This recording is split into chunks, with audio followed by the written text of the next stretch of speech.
Armstrong மரண செய்தியை கேட்டு கதறி அழுத பாரஞ்சித். ஆம்ஸ்ட்ராங் உடல் வைக்கப்பட்டிருந்த மருத்துவமனைக்கு வந்த இயக்குனர் பாரஞ்சித் கதறி அழுதார்.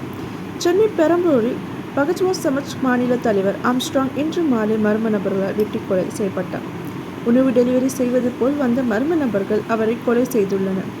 இந்த கொலை தொடர்பான சிறப்பு புலனாய்வு குழு அமைத்து விசாரணை நடத்த விசிக கோரிக்கை விடுத்துள்ளது.